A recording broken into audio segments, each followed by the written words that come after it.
Parte 2: Heurísticas e vieses, âncoras. Ele inicia o capítulo falando sobre o efeito de ancoragem e cita um exemplo, que eles giram uma roda gigante, essa roda está com dois números travados nela, ou é 10 ou é 65, e a partir desse resultado eles fazem perguntas a respeito da idade de uma pessoa. Quando as pessoas rodam 10, a média tende a 25, e quando as pessoas rodam 65, a média tende a 45.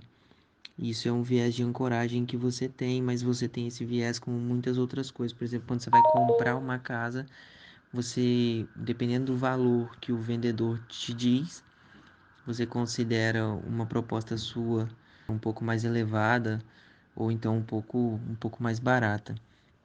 Ele cita outros vieses de ancoragem, fala que tinha um problema entre ele e o parceiro dele que escreveram um livro, porque um acreditava que isso era uma ação do sistema 2, porque fazia ajustes deliberados, né, de acordo com o que você ia recebendo a informação, a questão lá da idade. Como você rodou a roda gigante e deu 10, vou procurar uma idade mais próxima desse 10. E já o outro autor do livro, ele estava mais embasado no sistema 1 pelo efeito priming, né? Que é o que a gente viu lá atrás, que só do número aparecer na sua cabeça você já passa a absorver como possível e interessante essa resposta. A ancoragem como um ajuste, a gente está partindo do princípio que quem está funcionando é o sistema 2. Partimos de uma informação que é dada, por exemplo, a roda, né, que ela é girada e é o número 10 ou o número 65. A partir desse número, começamos a sair de perto dessa ancoragem inicial, raciocinando e buscando outras ancoragens, até o ponto em que não sabemos mais se estamos certos e não temos mais onde nos ancorar. Aí paramos, e na maioria das vezes paramos antes do necessário. Para comprovar isso, e um estudo interessante foi publicado nos Estados Unidos, ele te dá uma folha e pede para você desenhar uma reta de 5 centímetros na parte inferior da folha. E aí você desenha. E ele te dá uma outra folha depois e pede para você desenhar uma reta partindo de cima, faltando 5 centímetros para completar a folha.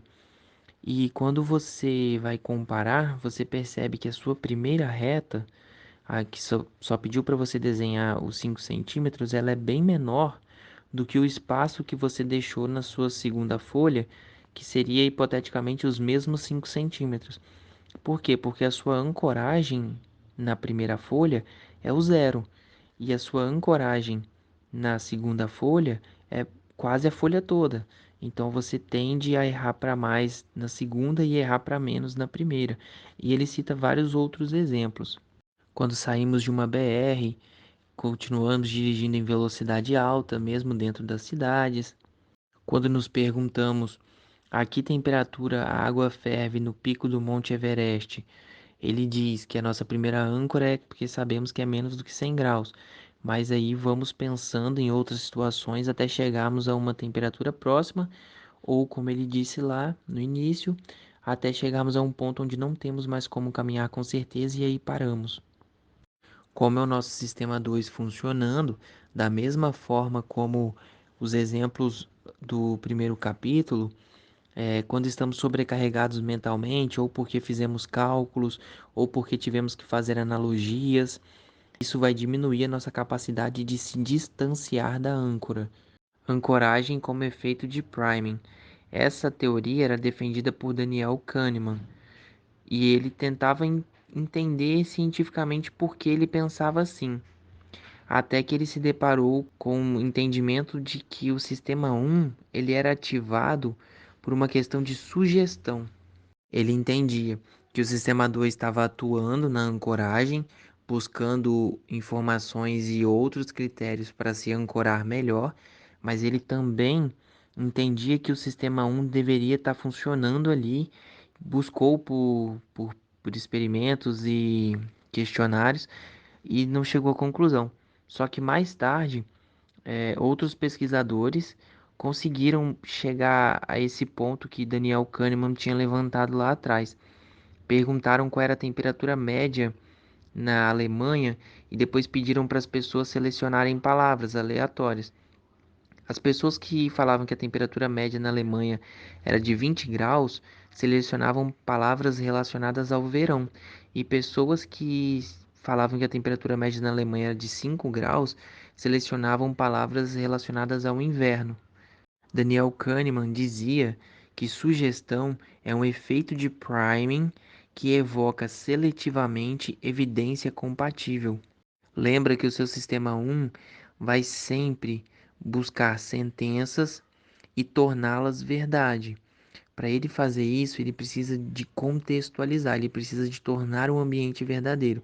Quando você diz que a temperatura média na Alemanha é de 20 graus, ele busca palavras relacionadas ao verão para tornar o ambiente de 20 graus verdadeiro.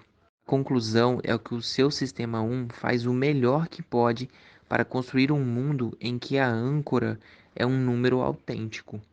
Ele fala a respeito do índice de ancoragem. Esse índice de ancoragem a gente consegue calcular baseado nos números que são dados. Pega a diferença entre duas âncoras que os experimentos costumam dar, uma âncora baixa e uma âncora alta. Essa diferença ela é mais ou menos o dobro da diferença das médias que as pessoas tiram ao se basearem na âncora baixa e na âncora alta. Como exemplo, vamos supor que a âncora é 50 e 300. Então a gente tem uma diferença aí de 250.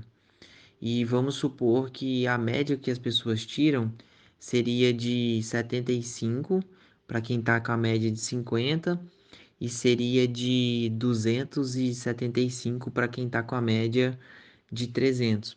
Então a gente tem aí 200, né? Diferença. Após vários experimentos e pesquisas, percebeu-se que esse número de 50%, ou seja, a diferença da sua ancoragem é mais ou menos o dobro da diferença das médias, esse número não variou muito. Experimentos com juízes a respeito de sentenças, experimentos com corretores a respeito do valor da compra de algum imóvel, todos esses rondavam próximo dos 40%, 50%.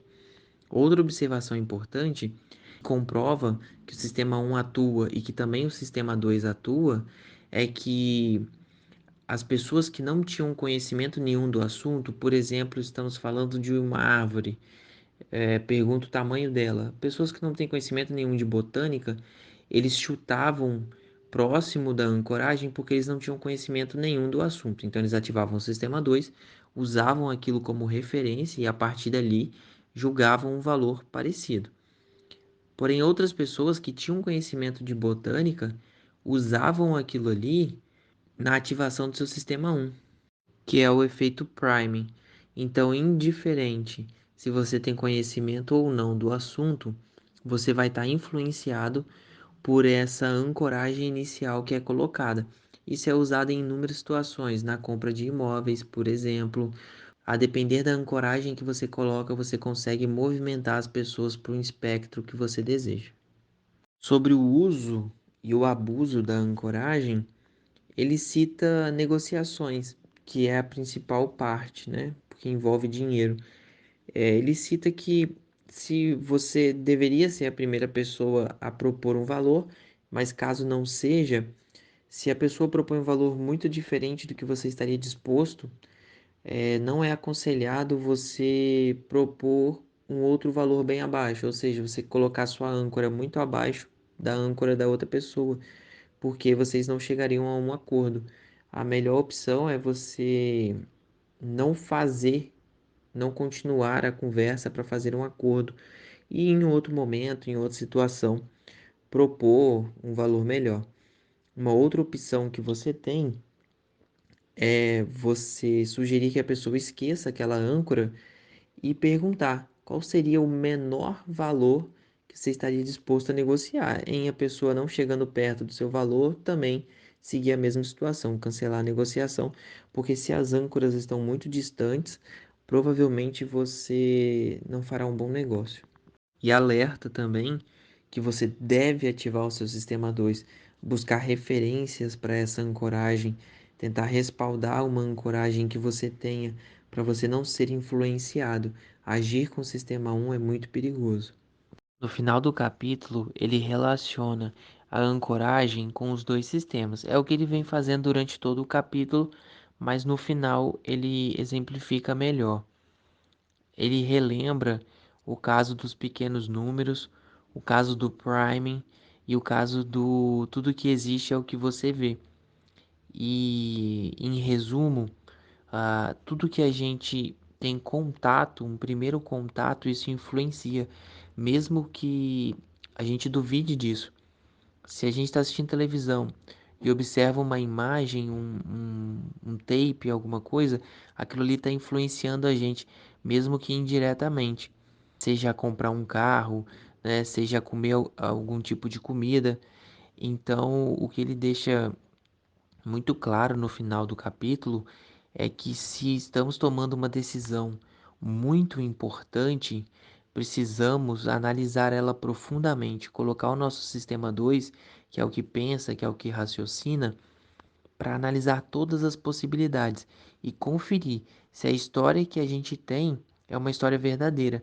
Porque, conforme a gente viu no primeiro capítulo, se a história é convincente, se ela é bonitinha, ela passa como verdadeira, porque o nosso sistema 2 ele é preguiçoso. O nosso sistema um cria um ambiente agradável e interessante, o nosso sistema 2 aceita porque é preguiçoso.